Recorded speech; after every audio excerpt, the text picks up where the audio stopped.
Hello, good morning everyone. Good morning everyone. මගේ YouTube එකට දෙන මේ උදෑසන ක්ලාස් එකේ ඉන්නේ. YouTube එකට දෙන මම මේ lesson එක මගේ English lesson එක මම කියනවා මෙන්න මේ විදිහට. හරිද? මම බලාපොරොත්තු වෙනවා. මම යම් කිසි දෙයක් කරන්න බලාපොරොත්තු වෙනවා කියලා අපි කියන්නේ මෙන්න මේ විදිහට මේ පදේ ගන්න. I am supposed to. I am supposed to. I am supposed to. I am supposed to. මම බලාපොරොත්තු වෙනවා ඉගෙන ගන්න. I am supposed to learn. මම බලාපොරොත්තු වෙනවා උදව් කරන්න. I am supposed to help. I am supposed to help. මම බලාපොරොත්තු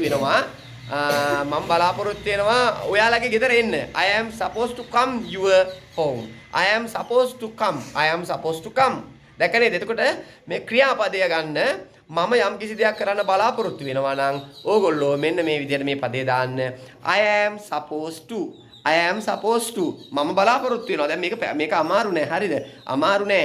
හැබැයි අපි මේ කට හුරු කරගන්න තමයි අමාරු. හරිද? ඒ කට හුරු කරගන්න අපි හැමතිස්සෙම මේක පුහුණු වෙන්න ඕන, ප්‍රැක්ටිස් කරන්න ඕන. මේක මේ ප්‍රැක්ටිස් කරන්න තු කරගන්න බෑ. ඒ නිසා ඕගොල්ලෝ මෙන්න මේ විදිහට පොඩ්ඩෙන් පොඩ දවසට චූටි දෙයක් කරන්නකෝ. එක ගොඩාක් අල්ල ගන්න බෑ. එකපාර චූටි දෙයක් කරන්න. මෙන්න දැන් පළවෙනි අද දවසේ ඉඳලා පටන් ගත්තත් මෙන්න මේ විදිහට බලන්න පළවෙනි එක කරන්න පුළුවන්ද කියලා බලන්න. මම යම් කිසි දෙයක් කරන්න බලාපොරොත්තු වෙනවා. I am supposed to. I am supposed to. I am supposed to. එතකොට ක්‍රියාපද ඔයගොල්ලෝ දාන්න. දැන් මම කන්න බලාපොරොත්තු වෙනවා. I am supposed to eat. හරි නේද? මම මේ use කරන්න බලාපොරොත්තු වෙනවා. I am supposed to use. ඔයගේ ගොඩාක් හදන්න පුළුවන්.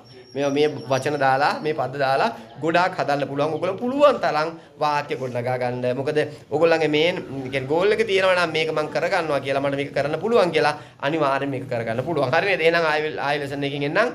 අද lesson එක I am supposed to.